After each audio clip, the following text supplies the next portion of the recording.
Hey Art 1, let's focus on color chart number 2, where we're looking at color relationships according to the color wheel. Now, the colors on the color wheel, they are arranged in a certain way for that reason. Color relationships are also called color schemes or color harmonies. These are things artists and designers consider when they're working with color.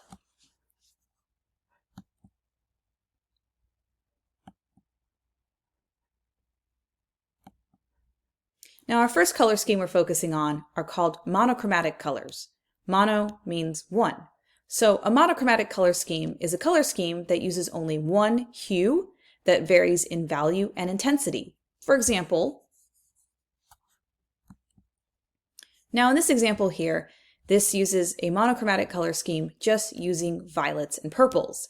So we see a range of light and dark values of purple as well as some dull purples. So monochromatic, one color, but you're just changing the value and intensity of that color.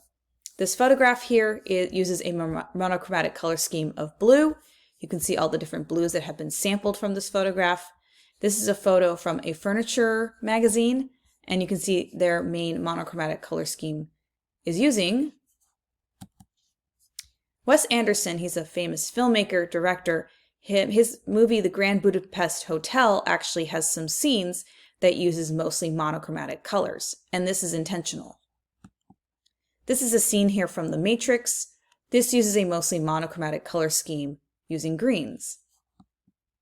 Now, monochromatic color schemes are useful in that they create a sense of unity, right? In this painting here, the main color is purple.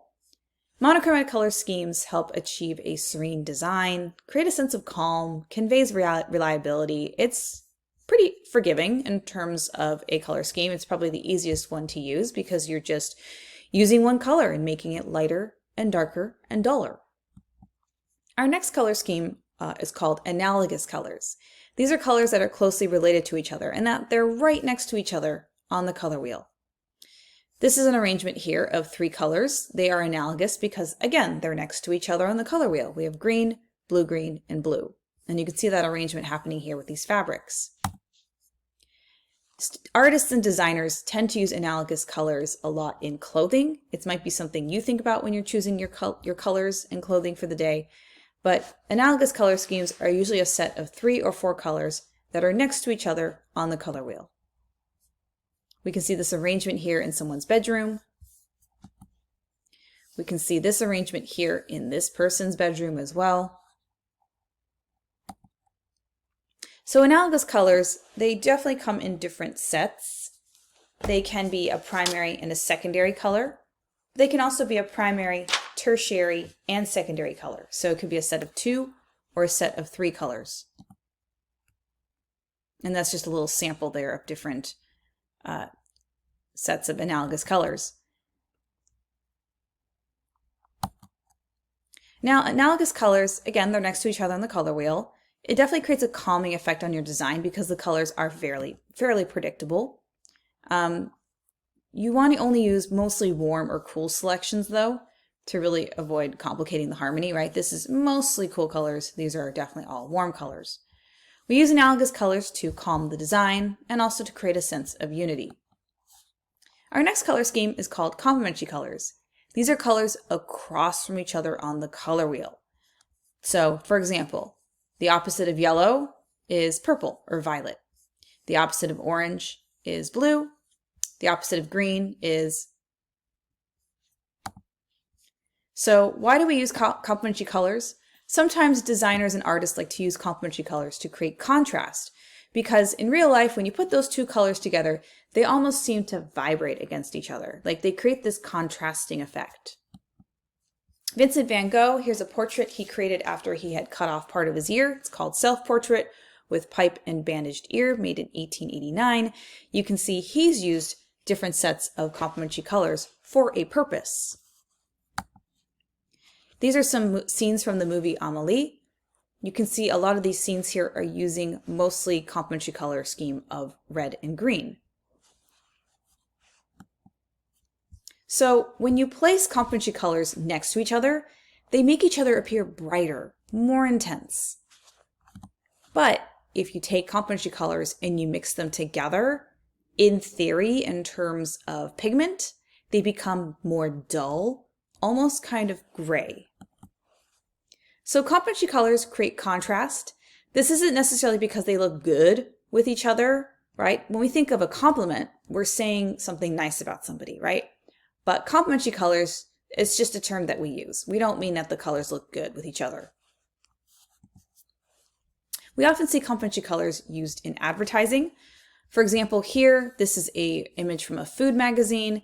These purple popsicles look delightful and delectable, especially when they're contrasted against the oranges in the background. The oranges are almost yellowish, right?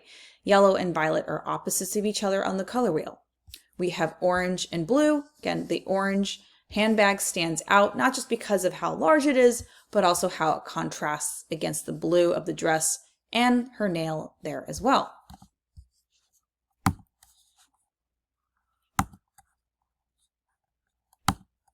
Now, eventually you'll be mixing these two colors together. So you will find out what happens when you mix red and green, when you mix yellow and violet, and when you mix blue and orange together. You can check out this video actually inside Canvas. It's really interesting.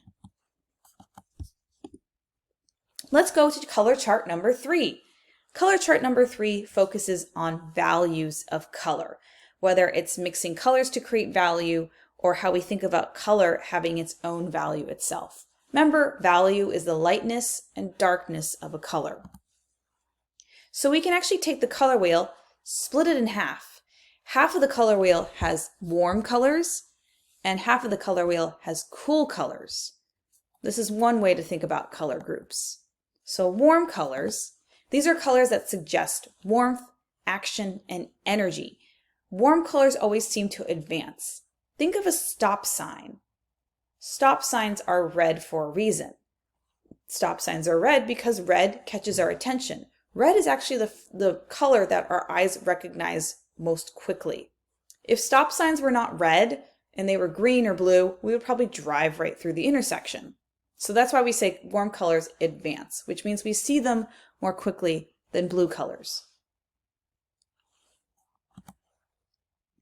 Now, colors, they can be a little warmer or colder depending on the colors that are mixed within, right? So when you think of violet, purple, it does seem kind of like a cool color, but violet does have some red in it. Or think of yellow-green. Green is actually a cool color, but yellow-violet has a little bit of yellow in it, which makes it slightly warmer. This painting here uses a variety of mostly warm colors.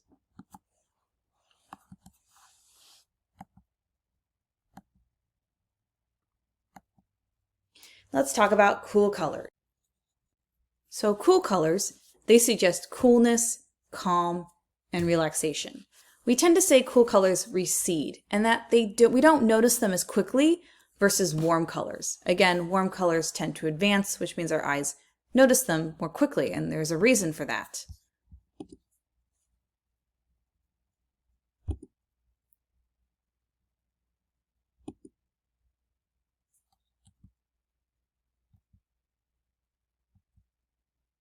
All right, let's talk about value.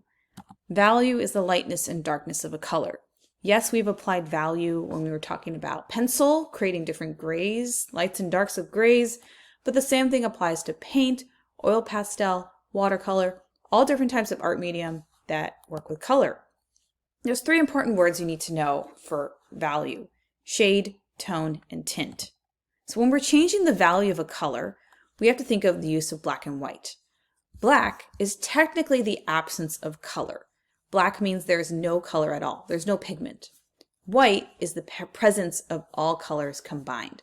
I know it seems a little odd because if we think about it, we take the pigment of a color and we mix it all together, we end up with kind of this brownish gray. But in terms of color itself, white is the presence of all colors. And you can see here with these value scales, which we're all familiar with now, if we take a color, we make it dark, we add black. To make it lighter, we make white. And for example, this yellow here, if I take that yellow and I continue to add white, eventually the white takes over. All right, let's return to the idea of tints, tones, and shades. So tint is mixing a color plus white. We take white and add a little bit of color, that lightens the color. A shade is mixing a color plus black. So we take a color, we add a little bit of black to it, and that makes the color darker. A tone is mixing a color plus gray. So we take a color, we add a little bit of gray, it dulls the color. It changes the intensity of the color. So just like with black and white and gray, colors have their own range of values as well. Certain colors become dark very quickly. For example, our blues and violets. Yellow, which is already a very light color on its own, it's easy to make that color lighter. If you're wondering, there are two different ways to spell gray. In America, we tend to spell gray using an A. In England or the United Kingdom, they tend to spell the word gray with an E. Think of Earl Grey or Lady Grey tea. Don't worry about how you spell gray. We take either method here. Now, something to point out in terms of color mixing. You have been learning how to mix colors using pigment with paint, but if you learn about color theory in terms of how colors are printed from a printer, that uses a different type of color, and that it's subtractive color. If you go into working with theater and lighting effects, that uses a different type of color as well, and that it's an additive color. So RGB is what they use for lighting. Again, color theory is amazing. There's so many different facts about color, different ways to talk about color. But for our notes, we're focusing on the use of pigment from paint. And our last part here is neutral colors. These are colors we associate with earth and nature. Now, if you're looking at this sampling here of neutral colors, yes, there are some colors that we would say are primary colors, such as these blues. This khaki has a little bit of green, which is a secondary color. Caramel has almost some oranges in it, which is a secondary color as well. But neutral colors tend to be a lot of those tans, those brown colors. This painting here uses a lot of colors that we would associate with nature. So we would say it's primarily a neutral color scheme.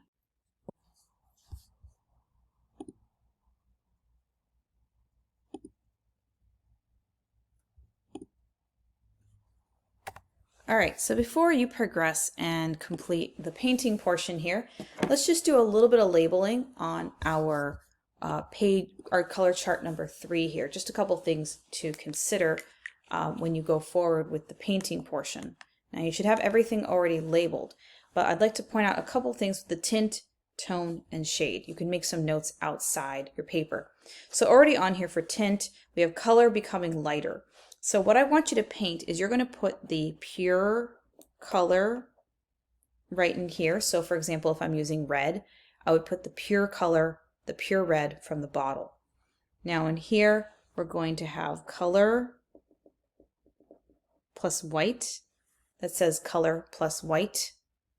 And then here, we're going to have color plus a lot